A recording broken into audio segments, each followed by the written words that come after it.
and you shall continue to do so during this blessed month of Ramadan. Last 10 days, of course, as you are getting to the end, you get used to it. The body is now fully adjusted to Ramadan, and before you know it, Ramadan is over. And this is how quickly, brothers and sisters, Ramadan passes. And we don't know if we're even going to be here to see next year Ramadan. And this is what we have to do, is make du'as to Allah subhanahu wa ta'ala, and we shall all benefit from that. So I want all of you now, if you're listening in, to send a beautiful dua that I can recite here right now for all of you to listen to, because we need you to be absolutely on top of your game when it comes to making your du'as and paying attention. As one brother sent me a message yesterday saying Ramadan is a month of worship, not a month of sleep. So this is a message that I got yesterday, but please do continue to send me these messages so I can read them out. And it also shows me that you are absolutely on top. So this last 10 days, we need to focus on a lot of ibadat. Of course, a lot of work to do yet, which we haven't been able to cover, and a lot of brothers and sisters are sending in messages to discuss different topics. One of the topics we have been able to address for you, brothers and sisters, is the health, the education one. So education one is a very important issue, because we haven't spent enough time discussing matters of education for our beautiful children, that we want them to excel in their deen and also in their education. So we can help develop their educational, academic intelligence. Of course, we talk about this every year, and we need to continue with that, because the cycle of life continues in that manner, that we start our children off, we teach them in their informative years, guide them, support them, and if we don't do that, then our children, we will have let them down. So brothers and sisters, this evening between 5 and 7 o'clock, around that time, I'll confirm it to you in the next program exactly what time. We'll have Brother Khalid Patel, who is teaching here at Moat, and he's going to come and talk to you with his team, teachers who are teaching at schools, and you can ask them questions about various education matters. And what else is going on? We'll have our normal programs here at 11 o'clock. Sister Shameen will come and talk to you about the morning matters, another interesting topic for all of you, and we'll wonderful if you could join us. And the City Retreat had a little bit of a fun day here at the studio. Children were smashing up the shop downstairs, playing games, playing various different activities were going on, Mendi, although I saw all the older girls enjoying the Mendi, not the children, because the children were busy with other activities, and this was good to see. It's a little bit of a fun day. My producer and I were having a rest yesterday, because it was good to see all these people come here to the studio and have a lot of fun. And of course, Ahmed Moravia has joined us, and I don't know if we should give Ahmed a voucher. There's not a voucher that he's not already had. Is there any vouchers left over for Ahmed that we can give him?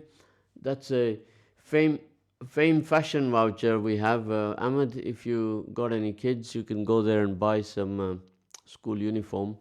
And is there anything there for Ahmed in that shop to buy? He's a very keen footballer. Maybe one of those expensive football shirts for him will do. So Ahmed, you have any kids? Do let us know so we can let you have this voucher. You deserve it, bro. If you've woken up early today and you're on your way to work, then we need to treat you to a voucher. Well, of course, yesterday, due to the weather being a little bit cloudy, we didn't have a huge turnout, and the day before was much the same. So the weather just turns on you. It's good, then it's bad, and so on. So a brother has sent me a dua. I want to read it out to you. Brother, thank you very much. Brother Saad is saying, the night of Qadr, making dua during the night can change the decree of Allah. That is a beautiful dua. So true. So true. The brother always listens in and sends the most appropriate duas during the month of Ramadan. And it's good to have all of you to be interactive. So if you have a beautiful dua, then do send it to us. And of course, we had some very, very interesting kids here yesterday reciting some good poems. And maybe I'm going to read them to you as well in the next program if we have them still there on the table. The kids had left them there, the children had left them there for us. So we're going to put them on our website. And you can go there on the website, ramadan.fm, and go and check them out yourselves. So you're listening to ZED on the Ramadan special, EAVA FM 102.5 FM. So if those of you who are driving and just switched your phone on and you don't know who you're speaking to, then you're speaking to ZED on the breakfast show on Tuesday morning. You lose track of days. Here, Ahmed sent me a reply. ZED, you're a legend. Keep up the good work. May the Almighty bless the hard work that you do and your team. Thank you for that. A little bit of appreciation makes you go another day. That's how it works. We all got to work in the community together as a team, and we are one big team in the community. So we have a call this morning. I'll take this call, brothers and sisters. Assalamu alaikum. Yeah. Assalamu alaikum wa rahmatullahi wa barakatuh. Wa alaikum salam, brother. How are you this morning? Brother Zed, alhamdulillah, not too bad. How are you? I'm good this morning. I was just reading a message from Ahmed, and he's saying, may the Almighty bless the hard work, and we all have to work as a team. So true. So true, isn't it? That True. we all have to work as a team. So how was your weekend and your fundraising on Saturday? Alhamdulillah, it was, I think this year was a little bit, how do I say it? Alhamdulillah, it was okay. It was okay. You can't complain. I think it was a bit of a slow start, then it picked up, and then I think the last hour or two, it picked up again. And Maulana Khalil being Maulana Khalil, Alhamdulillah, he has, out of all the Maulanas I know, he's got the gift of the gab, whatever said and done. And Alhamdulillah, I think they've done really, really well. So yeah, it went quite well. And then there was another one yesterday, which I don't know if you've ever heard of it. It's called the ZED Welfare Trust. Yeah, that's where all the most of the Malawians come from, including your producer's dad, Mr. Hanif Jusab, AEK. So yeah, that went quite well, alhamdulillah. And I was listening to the City Retreat thing as well. But unfortunately, I think the weather never helped yesterday, Brother Zed. of course, it keeps people indoors and they don't come out so much. Otherwise, a brother came and he bought 40 biryanis and he gave them to the mosque for iftar. That was a very gallant thing to do. So this is the spirit of Ramadan, isn't it? Everybody getting involved. And no better way to engage everybody without food. There's no no akni, no biryani, there's trouble, isn't it? Absolutely. And not forgetting the cupcakes and the cakes. Of course. And this is very, very, keeps everybody busy and motivated, encouraged and inspired. It does. And so, But I've got to say, today, from looking at you, obviously I'm a big follower of you, obviously, on Facebook. You don't look very happy today. Why is that? the battery is low, that's the problem. I need you to charge it up. It's Tuesday morning, you're going to work, and you need... No, it's just not you. And as I said, I'd rather see a smiling Zed in the than a sad Zed. You need to charge up my battery, and so maybe I need to put on those magic sunglasses on, Yeah. I think wearing those sunglasses brings... Yeah, those come rain, sun or shine. It makes you that it makes that Brother Zed's on the show. Bifocals need to come on, isn't it? That's what it is, and it keeps you going. Inspires you. It does. Charges the battery, as they say. Well, you know what? I didn't know that people are looking so attentively. It's a problem with the Facebook, that everybody's counting the hair on your head, and then they keep challenging themselves. He got 200 hair on his head, or 400, or what, And I think let's put it this way. I think you've got more hair than I have, so you're all right with that. That's right. Maybe I need to take you to my hairdresser, and he'll sort you out. So, have you got a busy week this week? Well, I told you, alhamdulillah, this week I've got the week off. I think it's been a bit of a tough week, last couple of weeks at work for all sorts of reasons. But alhamdulillah, now I'm off, and I did promise you, even if I'm off work, I'll be listening to you now. You're coming in on Wednesday to join us. Tomorrow, inshallah, yes. Yeah, tomorrow morning, yeah. So do come and bring all your list of community matters ready that we're going to discuss and go through and see what you and I can do. We got to build our community stronger and stronger. You see our youth, how they're driving on Ethel Road, on Chesterfield Road, on Evington Road, like maniacs, causing accidents. Brother Zed, this year, I mean, alhamdulillah, it's not been too bad. But some of the things I've been hearing, like the incident a couple of weeks, was it last week? Near Evington Road with that fight and everything. I just can't understand people, to be honest. I mean, you know what?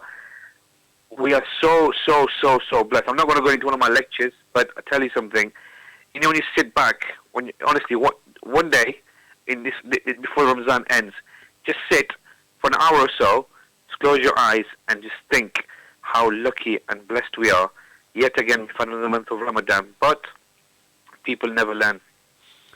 Of course, we have a very, very diverse community now, and we ourselves have to identify with all the different people that we have in our community and how we have to adapt to that change.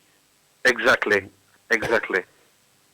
People often misunderstand and think that we are compromising our deen, but the two are totally separate. There's a lot of social change going on in the community, which we have to come to terms with. There is, and also, I was just reading an article, was it yesterday? I can't remember when it was. Like, obviously we're not going to talk about politics, but, with all this stuff going on with Brexit and the Nigel Farage thing and all these things basically going on. I mean, people need to understand that. Something? It will have an impact on people, regardless whatever people said and done. And the two main parties we have, Labour and Conservative, they're worthless now. They're absolutely worthless after the battering they've had. So it's going to be difficult times, but you're right. We do need to continue building bridges with everybody, and we do need to continue building the society we basically live in. Of course, building a stronger community all depends on all of us adapting to change. Correct. And I hope that people can understand that and move forward and be positive and not build a community around negativism. That's it. I think your philosophy will always live on. The MAD, making the difference. What's it called again? Making the difference. Yeah, making the difference. Making a difference. Yeah, that's what we need. That's what we need to continue doing. Thank you for that. I got a bit of a cough now. Yeah, can tell. Well, I shall inshallah continue listening to you. Enjoy. Continue doing the amazing work you do, and inshallah, hopefully, I shall see you tomorrow morning. Inshallah. Jazakallah khair for that. Wow. Very, very stuffed throat I had there. So we're going to have a little break very shortly, but we're going to be back with you soon. It happens in live radio, when you're on the radio. In live radio, anything can happen.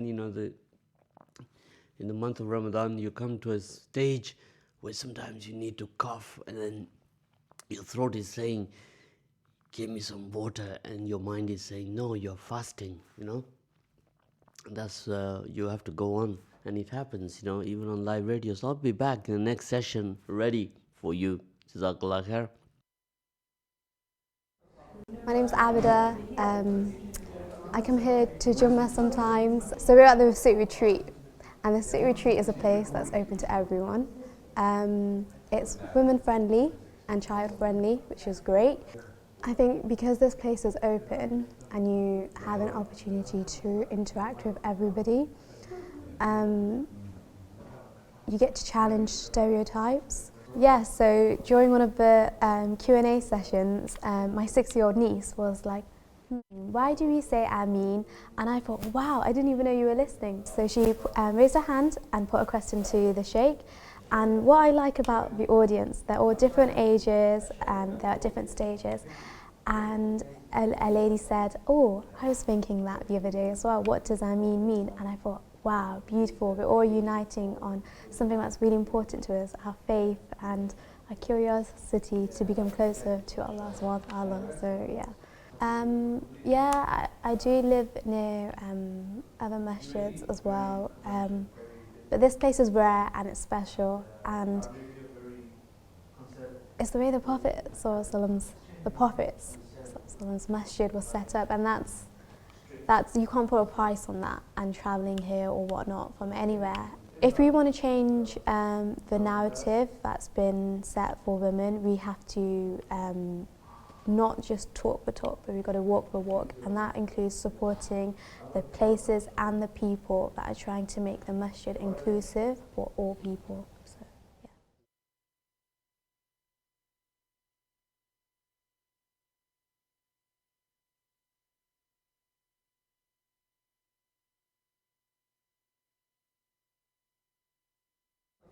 My name's Abida.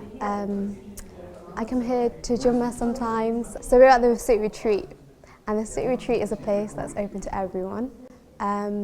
It's women friendly and child friendly, which is great. I think because this place is open and you have an opportunity to interact with everybody, you get to challenge stereotypes. Yeah, so during one of the Q&A sessions, my 6-year-old niece was like, why do we say Ameen? And I thought, wow, I didn't even know you were listening. So she raised her hand and put a question to the Sheikh. And what I like about the audience, they're all different ages and they're at different stages. And a lady said, oh, I was thinking that the other day as well. What does Ameen mean? And I thought, wow, beautiful. We're all uniting on something that's really important to us, our faith and our curiosity to become closer to Allah subhanahu wa ta'ala. Yeah. I do live near other masjids as well, but this place is rare and it's special, and it's the way the Prophet's masjid was set up, and that's you can't put a price on that, and travelling here or whatnot from anywhere. If we want to change the narrative that's been set for women, we have to not just talk the talk, but we've got to walk the walk, and that includes supporting the places and the people that are trying to make the masjid inclusive for all people. So, yeah.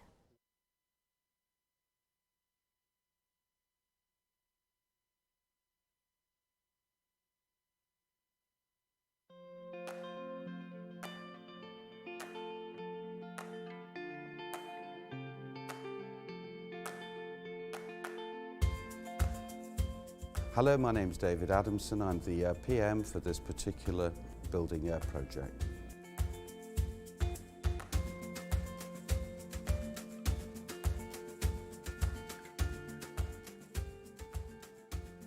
It's been absolutely delightful to see the number of, in fact, homeless who have come. We've even had the opportunity to take on one or two of those so that they can have a little bit of work experience. So I certainly do feel that during the time that we are here, we have actually been able to make a positive to actually assist. There was a chap called Mark who had fallen onto hard times and obviously become homeless through, in fact, divorce and, in fact, alcohol abuse. And I think he had been a recent convert to, in fact, Islam. And he was looking to pick up the strings of his life again. And I have to say, we only had him for 3 or 4 days, and he isn't around any longer. He's actually moved area, But I think, treated the camaraderie and the experience that he had with us in a very positive way. He is certainly moving on now, and I believe he has a full-time job. Society doesn't always offer the full support for people like him. He'd actually effectively fallen through a black hole, okay, and found himself on his own, on the dole, and then sort of like out of society's, in fact, mainstream. Assalamu alaikum wa rahmatullahi wa barakatuh. Well, this is Zed on the Breakfast Show, Ramadan special, EAVA 102.5 FM. You know, people are watching sometimes on the Facebook and they can attentively see everything. And right towards the end of that particular program, my throat was really stuffy. And I had to go have a little rinse out there. So the brother, sorry for cutting you off right at the end of the show. Apologies for that, but that's how it goes on live radio. You got to carry on the best you can and take the rough with the smooth. So if you're listening out there, Brother Ahmed, are you still awake? Let me know, because you're an integral part of our radio team here, and if you're still there. Of course, on the Facebook, people are all the time coming and going, and those of you who know how it works, if you're there more than 4 minutes, then you've done well. That's how it works. And a lot of people tune in on their radio, on the smartphone, on their laptops, on the Facebook, or on the FM radio. So today, there's no way that you ain't going to connect with us on EAVA 102.5 FM. There are many, many mediums for you today to catch us, as they say. Of course, you can also now be on the other side of the world, and technology is such that you can tell exactly who's listening, exactly where they are, and which device they are listening on. That is how technology is. Often we have some kids come to the studio, and our producer shows them how it all works, and they find it very, very interesting. In fact, some of the adults are shocked when they see that. So, brothers and sisters, we were talking about change, be the change that you want to see in this world. That's what we say all the time here at the radio. We have this month an initiative which we call MAD. Be mad, make a difference out there. And often you're working hard to promote this initiative, but there are people out there who have a totally negative view, and they're quite ready to be critical, criticize others, and they have expressing their opinion, and they'll put out a post, and then 100 more people will pass on their 2 pence worth what they think, and it goes on and on and on. So what happens is the damage that one negative post can do expands over to another and another and another, and before you know it, you got 100 people. They're all totally confused after half an hour. You don't know who said what, and everybody's confused. So if you want to confuse people, be negative. If you want to drive the car forward, then you're going to have to be positive. Of course, have a look at your car. How often do you drive it in reverse gear compared to how often you drive it forward? That's how it is in our life. We have to move forward. If you keep going back, you're in trouble. So Charmaine has joined us. Of course, Charmaine, you have had a nice sleep, because I just know that after Sari, Salah, Duas, everybody is chilling, having a good sleep. If they haven't got work to go to, then they're chilling at home. Of course, it's school holidays as well, I'm told. So all the families are enjoying the holidays with the kids. So last week, our theme was cohesion and diversity, and we had some very, very interesting people that came here to the studio to join us and discuss with us various good issues. And we were talking about how inspiration is an essential ingredient to success in any field.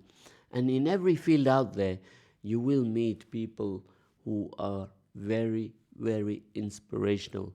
And we all need people who are there to inspire us, because we all have to look up to somebody somewhere, and we then have to take the good, leave the bad. All the time we have to do that. And we were talking also a lot about how we must exercise. Sultan Khan, salam, he says, salam, Brother Zed. How are you this morning, Sultan? How was your weekend? What did you do with your family? Did you come here to the city retreat fun day yesterday? Do let us know. And the fun day was quite fun, raising funds for the wonderful work that the city retreat are doing. If those of you who did not listen in and you wish to know where, what, why, when, how the city retreat do everything, then do connect with us. Of course, we need a lot of wonderful organizations in Leicester. One of the problems that is going to be ongoing for every community center, every organization, is sustainability, brothers and sisters. How do you continue to run these organizations? Because cash is king. Cash is king. If you don't have the money, you ain't going to be able to manage to run them. As you also, what happened with Wesley Hall, one of the first community centers in this area that everybody had an experience with when they came here, and everybody was going over there to Wesley Hall. So, of course, the dynamics of the community were different then. Mainly, most of the Asians that came into this city came in the early 70s. And then they progressed to the 80s, the 90s. The millennium generation kicked in during the 90s, and now we are on the Z generation. Not Z as me, but the Z generation started after year 2000. You know, that's that generation that knows it all, that got that smartphone stuck on their hands, and they move with the smartphone all the time. That's the Z generation for you. So, brothers and sisters, like I was telling everybody last week, we went for iftar to a restaurant, and it was about 5 minutes before, and everybody was on their smartphone except me. I was just sat there watching everybody on their smartphone. That's what I was doing. And then what I did, sneakily, I stood up and I says, put your smartphones away, talk to each other, right? And again, here at the studio, they all looked back to say who was. I said it quick, sat down before anybody could even turn around to realize it was me. They then looked at my producer, because he was the biggest guy there on our table, and they thought he was him. And I was blocked. They couldn't see me because he was sat there opposite me. And it was me. And they all sort of quietly put their phones away. And one brother said to me, oh, I'm reading du'as on my phone before iftar, which is good, but whether he was telling me the truth, I don't know. So that's where it goes. Yesterday, some kids came to the studio and said, do you know what the Wi-Fi password is? I said, yes, I do know what the Wi-Fi password is. She says, can I have it, please? I says, yeah, it's talk to each other. That's what the Wi-Fi password is, talk to each other.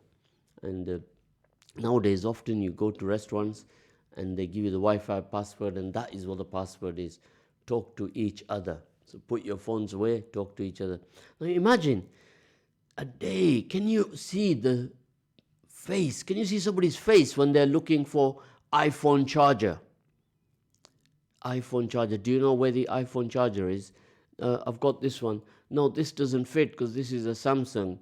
Yeah, I said, yeah, it fits on my Samsung. Yeah, but your Samsung is older model, and mine's a new model. The lead is different, and then a half-hour debate can start on just discussing the leads. And then you said, right, I'll go fetch my charger, and I will lend it to you. When you go there where you put your charger, when you go there, it's not there. So people actually, their heartbeat changes when they've forgotten their charger at home, or the battery is low on the phone. They are just running around everywhere looking. Excuse me, have you got a charger?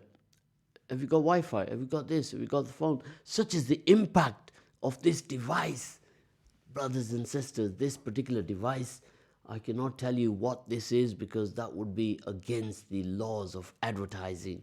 But the point is here that without this phone, we are at our wits' ends. We're all looking all the time.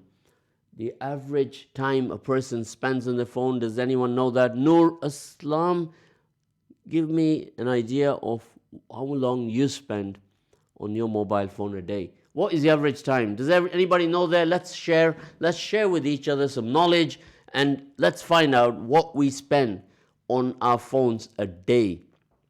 Like, I'll start with me first. I'll go first because I'm the one who's initiated this wonderful discussion.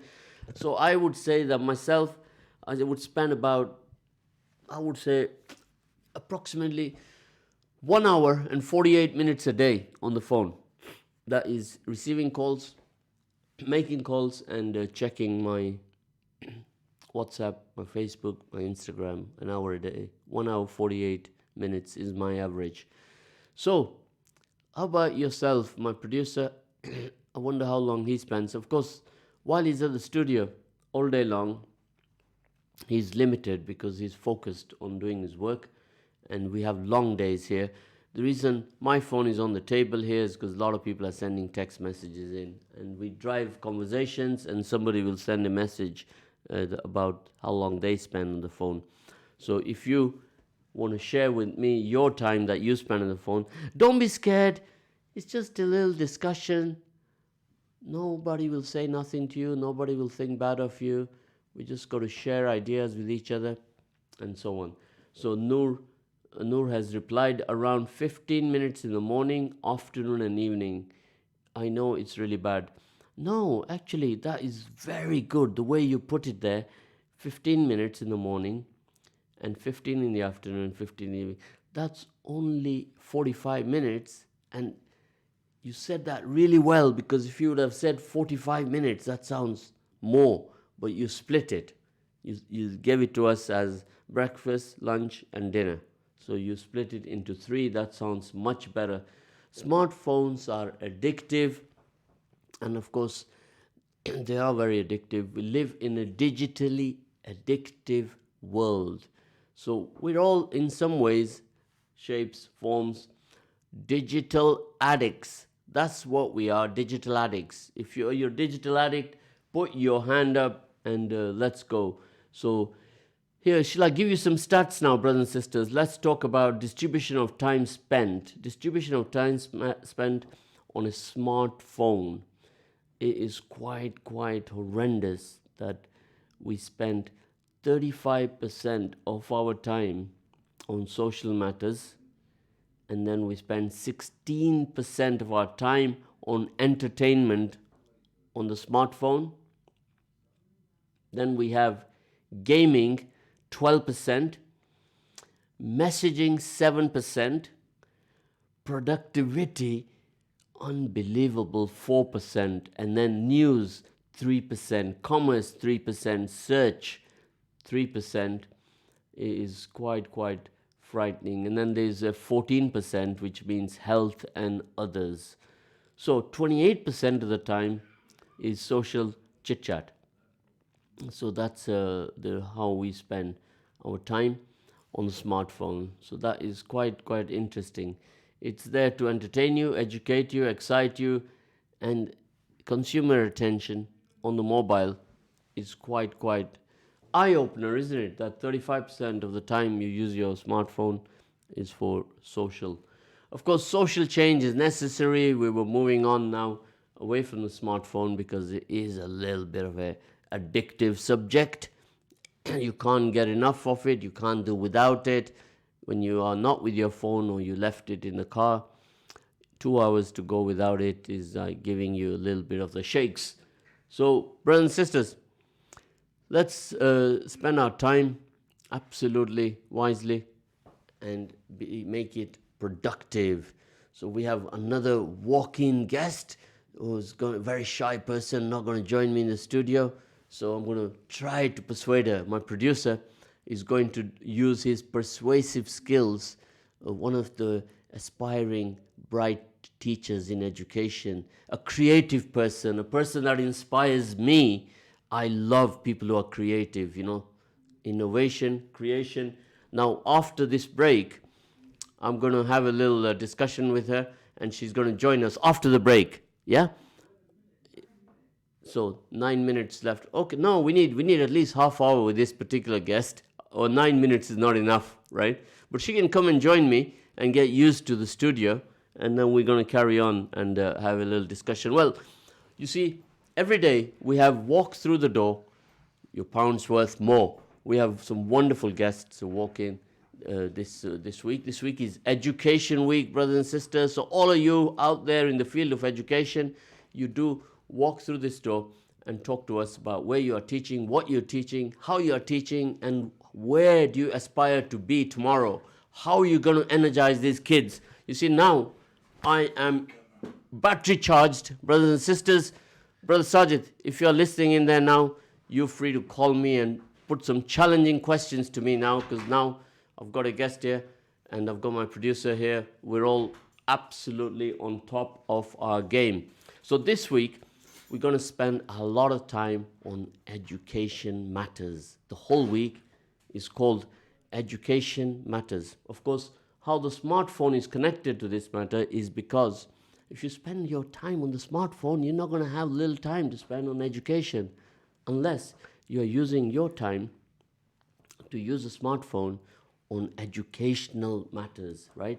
So Noor Aslam has just sent a message. As you said earlier, we need to chat more face to face rather than using our phones, of course. And there's another message here. There is an option on Facebook that you can check how much time you spend on there if you go to your settings. Of course, Charmaine is our educator on the use of Facebook and LinkedIn, and we need educators in every walk of life. We need to guide each other, support each other, and that's what education is all about. If I stop learning, my mind is going to go blank, and that's going to be a problem. Reading, learning is exercise to the mind, just like exercise to the body. You run, you do yoga, you do meditation, you exercise, you do weight training, you go to the gym, you're exercising your body. But who exercises the mind? Who exercises the mind, You got to exercise the mind yourself. Because if you exercise your mind, you do that by reading a book.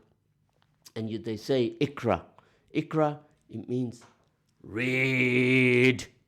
That's what it means. Ikra is what we have to all abide by. We were told about Ikra long ago. If you know your deen, then you will know that Ikra is very important. So reading,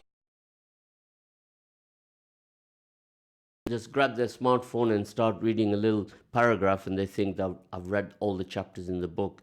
People nowadays are doing bullet points. They're not reading. Reading is when you get into a book and you absorb all that goodness, and that is when you are exercising your mind. And then you know what the saying says, your mind, your body, and your spirit all start coming into shape, right? Now, I got people here, sat here around the studio. These are nodding their heads. And when they nod the head down, that is a good sign. So I'm sharing with you what goes on around me here in the studio, so you feel as though I am sat with you in your lounge, talking to you face to face. It's no longer just radio, a voice on radio. Now, radio has gone to another level where you're on the Facebook, people are watching you, having a laugh at your expense. You scratch your head, they laugh. And everything is live streamed. People are doing that. Way back on the radio used to be very slow. Now it's not like that. Radio has gone up 10 leaps, and that's how it is. So, brothers and sisters, I'm sure you have a thing or two. If you've got children in education in Leicester, I need you to start asking me questions, sharing with me some of the ideas that you have. After this morning break, I have with me one of the aspiring teachers in the education sector in Leicester, and I don't want to let the cat out of the bag, as they say. She's going to introduce herself, and if I introduce her now, then we'll have a little break. Then you'll be scratching your head, just as I was in the morning when I came in.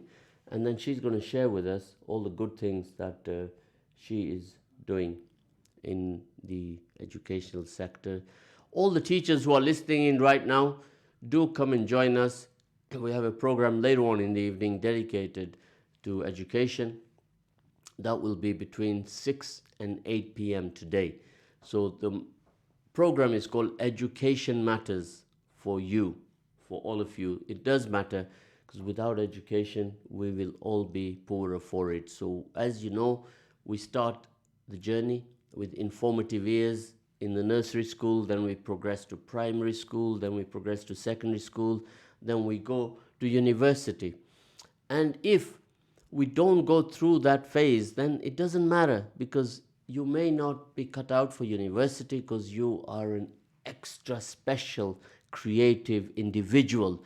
So what we have to do is help each other to do capacity building, brothers and sisters. Capacity building is when you identify somebody's skill set and you then develop that skill set for them, you help them, you put them in touch with a man who knows a woman.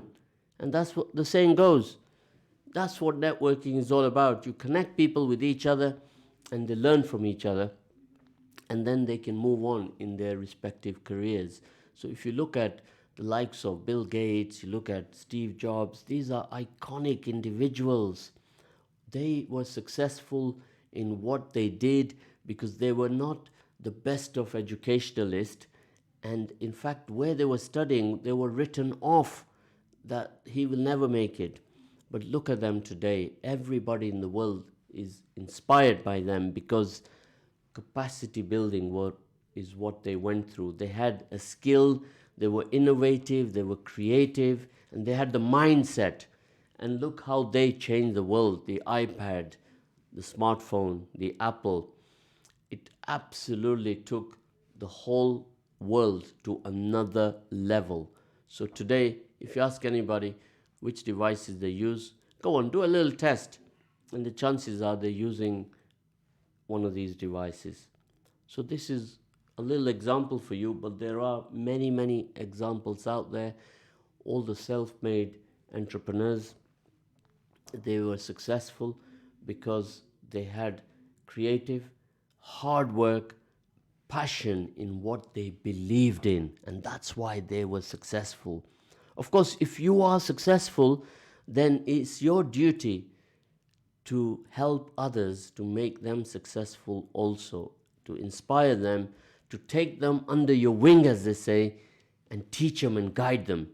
And that's how the world goes round and round, better and better. But if you are one of those selfish individuals, if you have knowledge that God has blessed you with and you keep that knowledge to yourself and you don't share it, then you have not done the right thing. So when we have the KIP, knowledge is power, we have to share that knowledge with each other. So again, I have 3 people here in the studio and they're all nodding their heads just like I am. Of course, when you say the right things, then you get the right messages. So let's have a look, see if people are listening out there and they're sending us any messages. Wake up. That's what I'm going to tell you. Wake up and send some messages over to give us your opinion. So I don't think that it's my way or the highway. You know, it's not like that. It doesn't work like that. We need all of you to come on board and give us your opinions as well. So they're joining us again. So of course they go and they come back, and that's what happens here on the Facebook. And sometimes, you know, my producer, he's switching the Facebook on and then he switches it on again, and then people start joining again. That's how the dynamics work on the Facebook. So brothers and sisters, in my next session, the last session for the day, I'm going to talk to you about some wonderful initiatives, and we're going to go through a lot of good ideas with you. So do join us. We'll be back with you very, very shortly. So don't go away. We're going to discuss some very, very interesting topics in our next session. So Jazakallah khair for listening in. Thank you very much.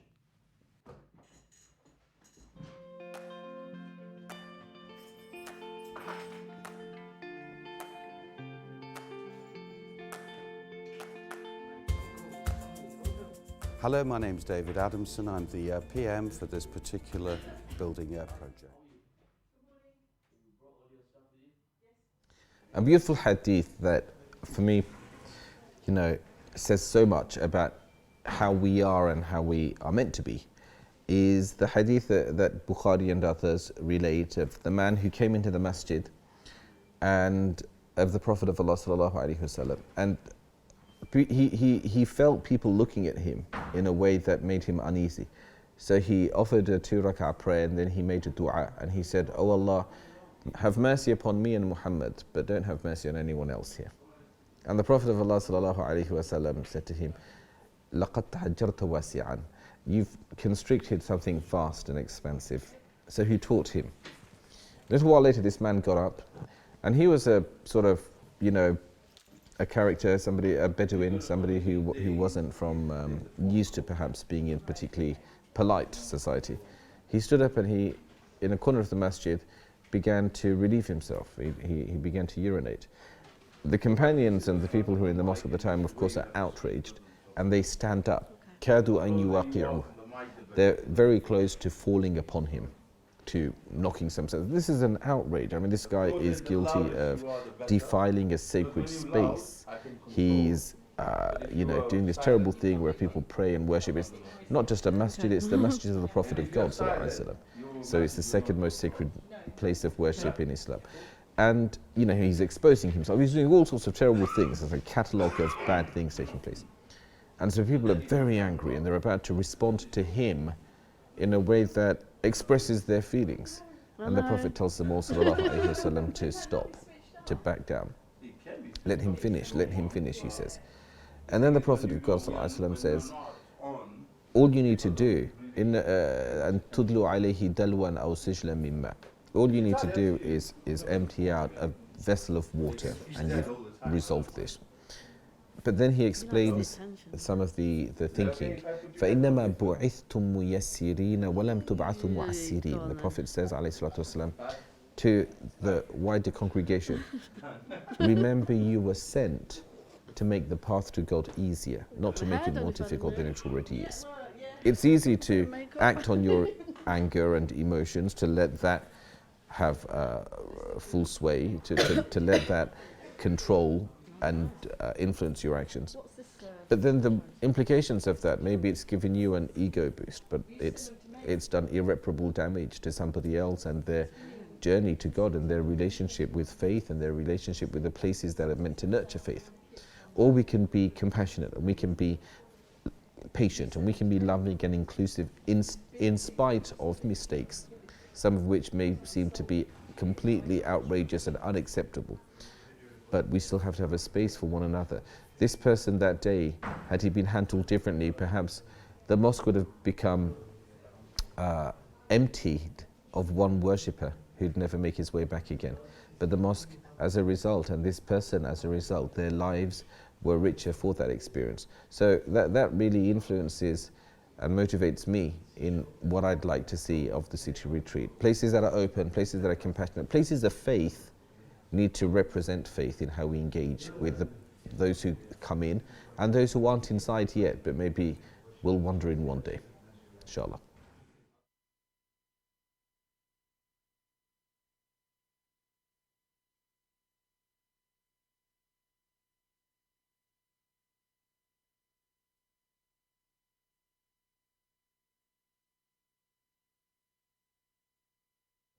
A beautiful hadith that, for me, says so much about how we are and how we are meant to be, is the hadith that Bukhari and others relate of the man who came into the masjid and of the Prophet of Allah sallallahu alaihi wasallam, and he felt people looking at him in a way that made him uneasy. So he offered a 2 rak'ah prayer, and then he made a dua, and he said, "Oh Allah, have mercy upon me and Muhammad, but don't have mercy on anyone else here." And the Prophet of Allah sallallahu alaihi wasallam said to him, "Laqad tahajjarta wasi'an." You've constricted something vast and expansive. So he taught him. A little while later, this man got up, and he was a sort of, a character, somebody, a Bedouin, somebody who wasn't from, used to perhaps being in particularly polite society. he stood up and he, in a corner of the masjid, began to relieve himself. He began to urinate. The companions and the people who were in the mosque at the time, of course, are outraged, and they stand up. كادوا أن يواقعوه. They're very close to falling upon him, to knocking themselves. This is an outrage. I mean, this guy is guilty of defiling a sacred space. He's doing this terrible thing where people pray and worship. It's not just a masjid, it's the masjid of the Prophet of God, sallallahu alaihi wasallam. So it's the second most sacred place of worship in Islam. And, he's exposing himself. He's doing all sorts of terrible things. There's a catalogue of bad things taking place.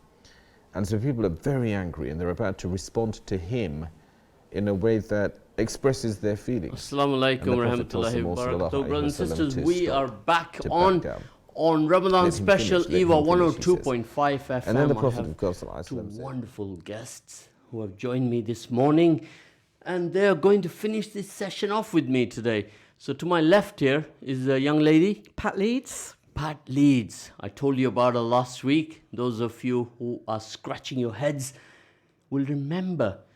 See if you remember what I told you, what Pat Leeds does.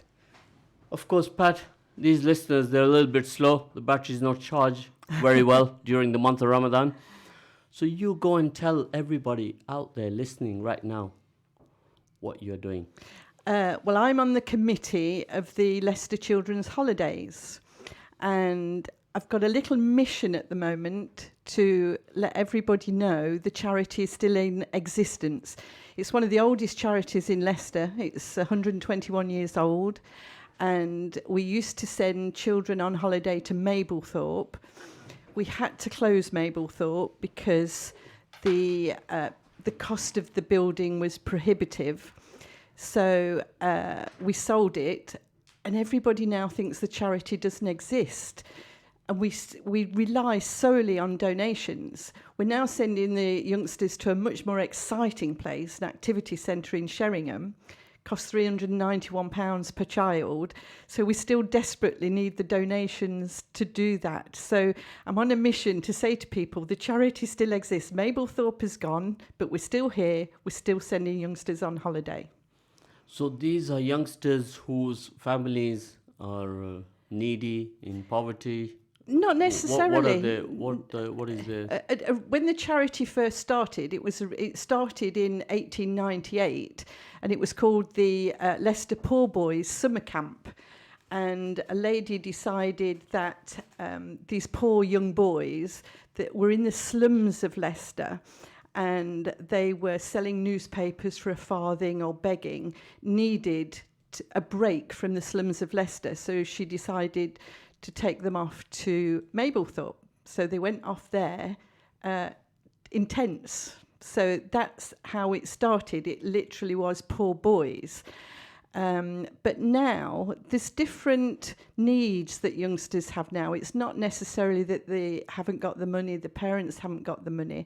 There's all sorts of social issues now that going away with a group and different activities, building up confidence, building up teamwork, actually helps the youngsters that need that kind of help. So it's not necessarily poor children whose parents can't afford.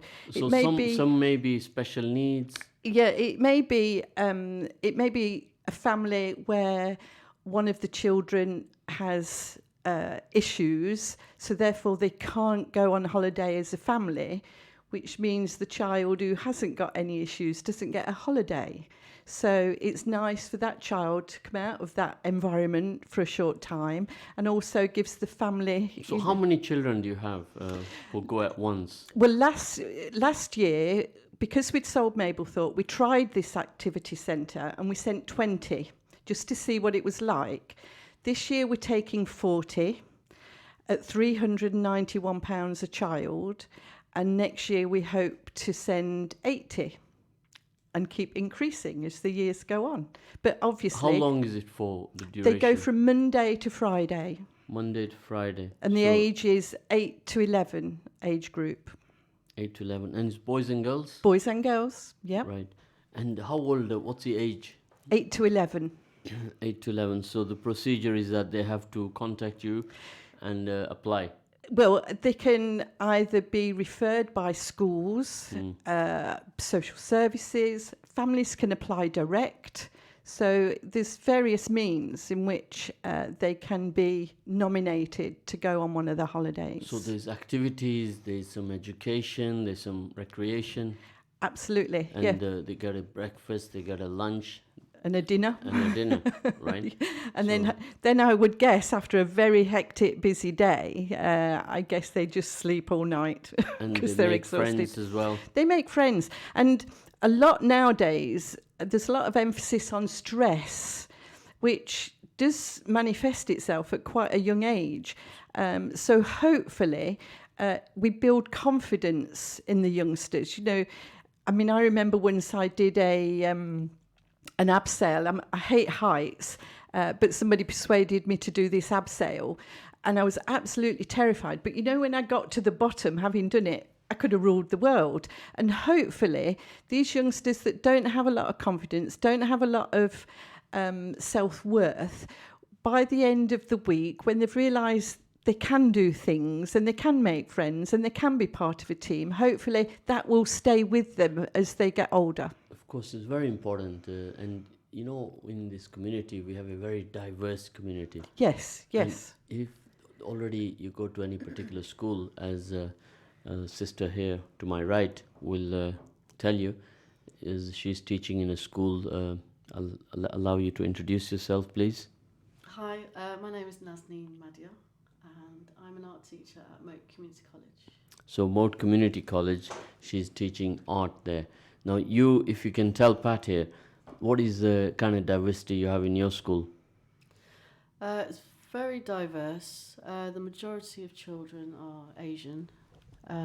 We have some Somalians and a small percentage of children from Roma. So it's a very, very multicultural school.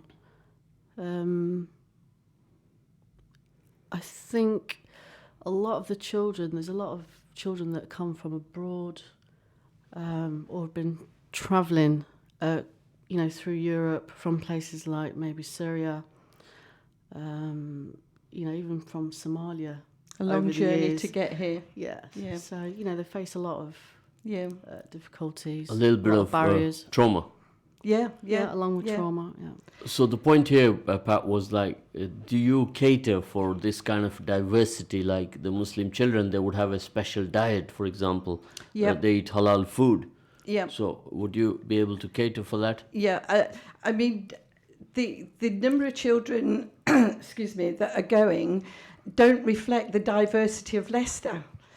So it would be nice to have more applications from a more diverse ethnic group. But yes, the accommodation, they need to know what people's dietary requirements are, and they meet those. So yeah, that's kind of not a problem. Of course, it is a wonderful initiative where if at the informative years, children can gel together, Yes. learn yes. to speak each other's languages, a few words, I just understand. each other. Just understand almost what makes people tick and what makes them believe in certain things, because I think you can be very narrow-minded and think your way is the right way and everybody else is wrong. But if you can socially, and certainly on an activity like this where you're all mixing in, I think you get the chance and the opportunity then to speak to people and understand why they have different views, different religions, different beliefs. And hopefully, again, that's something else that will be a stepping stone for the future. So we are in Education Week this week, Yes. and being that it's the last week of Ramadan, last 10 days, and in the month of Ramadan, the last 10 days are where you excel at doing good, pray, and you ask God for forgiveness and to pray for what you want in your life, and it's very, very crucial the last 10 days, Pat. So in this time, today that we live in 2019, we have institutional racism, we have racism in sport, on the football pitch. There was a program here which was depicting two bananas. one banana was thrown at John Barnes in the 80s and another banana was thrown at Raheem Sterling in 2019, which is very sad. That Well, people's mentality is so low Yeah. that in the nursery schools when they were younger, where does the problem lie? Yeah, I think, as I say, hopefully in this kind of environment, if you've got people with different beliefs, that I think one of the best things is for people to kind of laugh together. And then from that, conversations come and they kind of go, why do you do this? And why do it? And this is why I do this. And all of that becomes hopefully a subliminal thing which will stay with them so that as adults, they kind of remember, actually, yeah, I remember he was a really good guy. Nothing to do with colour or race or beliefs or anything else. He was a good guy. Of course, and you know, the importance of getting the children to gel together at an Yes. early age. Yeah. Now, we have our curriculum-based society here where we have nursery, primary, secondary, university. We go through those steps of life. And where does the problem lie? Does it lie at home in the informative years? Because the nursery school is they are 3 and 4 years old. So where does the problem lie? Now, you've got an initiative here which helps to gel these kids together. And if parents have the mindset that I don't mind my children going out like this, in today's laws of so many checks that are necessary for anybody who's working with children, there's a lot of sort of stigma on all of this, that a parent will allow their child to go out with some unauthorized to them. Yes. Maybe authorized with the DBS checks that have been done, but parent will not feel so. Tell me how you overcome that. Well, we're taking 40 children. We've had 102 apply to go to these 40 places. So clearly, that's a lot of families to whom the importance of their child going into this environment outweighs any other issues that they have. I mean, and we have, again, volunteers that go and sit with the families, explain exactly what will happen, explain who will be in charge. One of the helpers on the holiday is a teacher, one's an ex-head teacher, so they understand this age group that we're taking and their different requirements that they may need on the holiday. And do you know, I think they have so much fun that I'm sure it's the parents at home that are worrying about the youngsters, and the youngsters are having so much fun they don't give much of a thought to the parents worrying about them. I remember when my son went on his first scout camp, and I was absolutely bereft almost that he'd gone on this scout camp, and he never gave me a thought. He was having such a good time. So, you know, hopefully the parents will understand it's a good environment and that there are benefits for the children to go.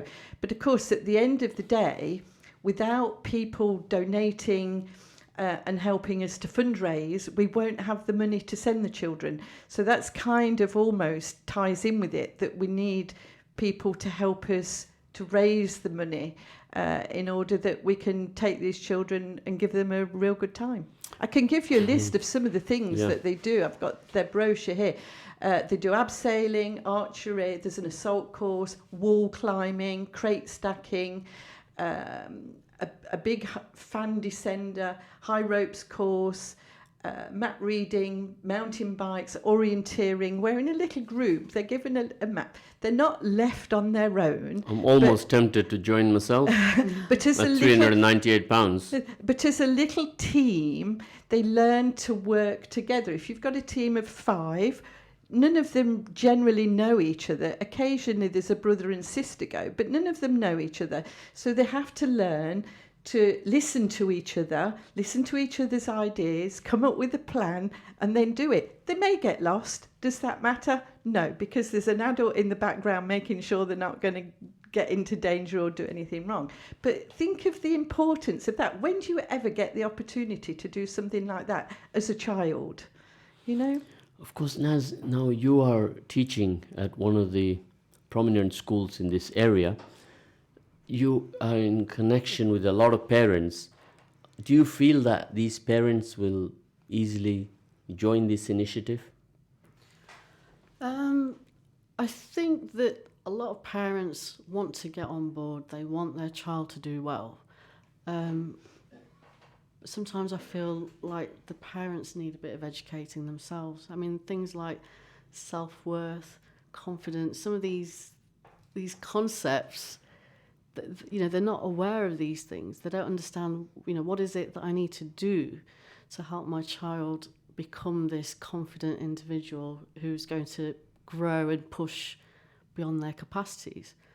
That's something that I've spoken to my school a lot about, and they've actually started to arrange workshops where they're trying to get parents to come in so that they can teach them how to support their children. And that's something that I feel really strongly about. It's not just, to help our kids, we need to educate the parents as well. So, here I'm talking about families who may have recently come from abroad and they've just recently settled. There's a lot of Somalian families out there. There's a lot of families who kind of struggle with maybe just basic English. Those are the kind of barriers that I feel we need to kind of tackle to be able to kind of move forward.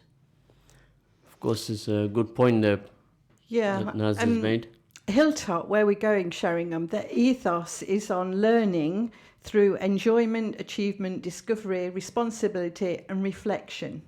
So they're kind of all really, they're not the sort of thing that as a parent, I think, you automatically think of as something that will help your child progress. But again, if we've got the children there and we can emphasise those types of important issues, hopefully the children would go back and to a degree educate the parents, on what they've learnt. And that may be a lesson for the parents as well. So one of the first challenges and hurdles is to have the parents agree to send their children in your group. And I think it would be very nice to see the diversity in those 40 kids. And if they were from all different walks of this planet, and that is where we are doing some serious community building spirits, because we come back here to Leicester where you have 51% of the population, ethnic population, and that is actually more. It's just a shade more, but that's quite a lot. Yeah, and as I said earlier, the numbers that apply do not reflect that diversity.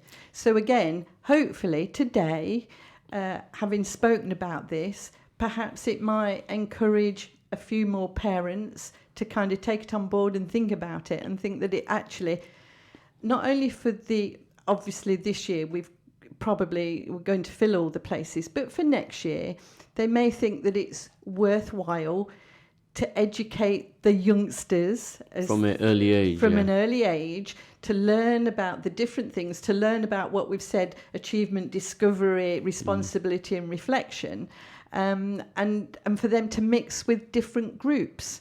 And hopefully that will, carry on through to the future. Of course. We actually have, let me tell you, we've got a fundraising evening on the 25th of June at the Chef and Spice, which is just off Narborough Road.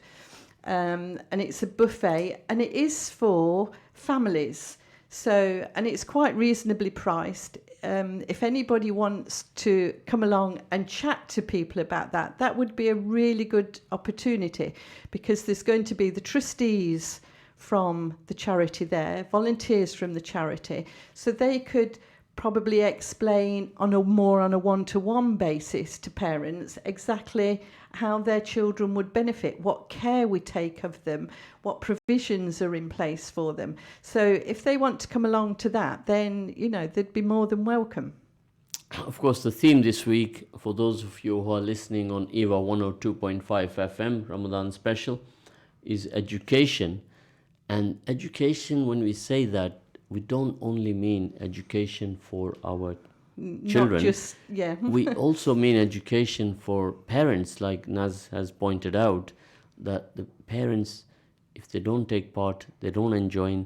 Sometimes I feel, Naz, that the parents need teaching as well. Definitely. The school that I work at, it's an inner city school, and it's considered that the students there, they come from very poor families. And in my experience, especially when I have parents' evening, I speak to parents, and you can see it in them. They genuinely really want to help their child progress. But often it's these kind of things, it's these barriers, it's lack of education, lack of knowledge. Something simple as, if you had a child and they're stuck with a maths homework, how is a parent to help that child, if they're lacking in some ways themselves? So I think for me it's we've got to educate the children, but we've got to educate the parents as well, show them how to support their child. Of course, we are here from the ethnic community, almost fourth generation is starting now. And if we don't adhere at fourth generation, then when will we adhere to the rules, the laws of humanity, which is diverse? God made us all different colors, creeds, with different religions, not so that we could go out there and harm each other, but it is for us to learn about each other. This is part of our humanity. I supervise exams at Rushmede, which again is another school with a high ethnic rate of students.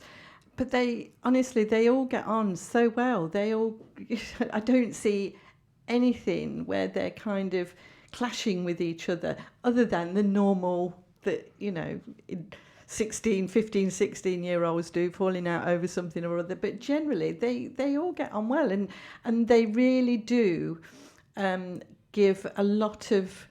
They like education. They like to learn, but they're so well behaved. And as I say, I can't say that I've seen any kind of adverse behaviour against different groups.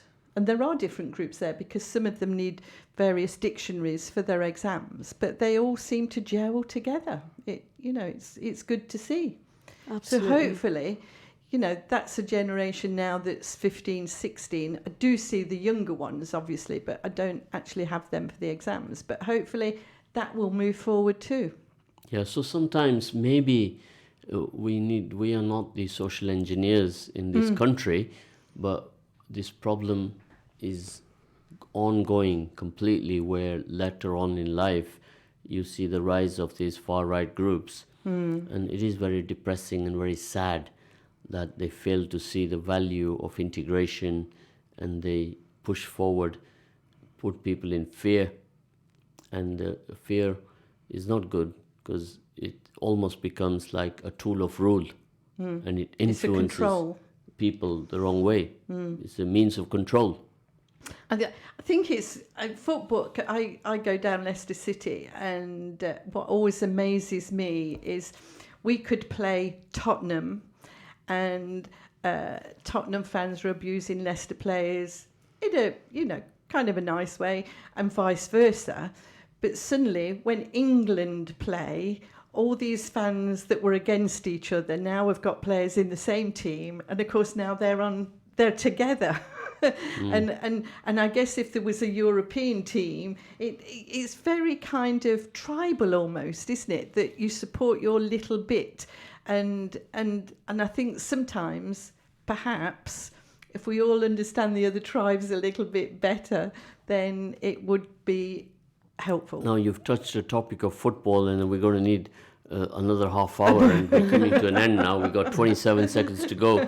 When you touch football, loads of people wake up suddenly because you rattle their cage, as they say, right? I know. The thing is, I know there's no football, but of course, obsession now is who we were going to sign, who we were going to lose. Right, guys, my producer sent us a signal there that we come to the end of the program this morning, so we shall join you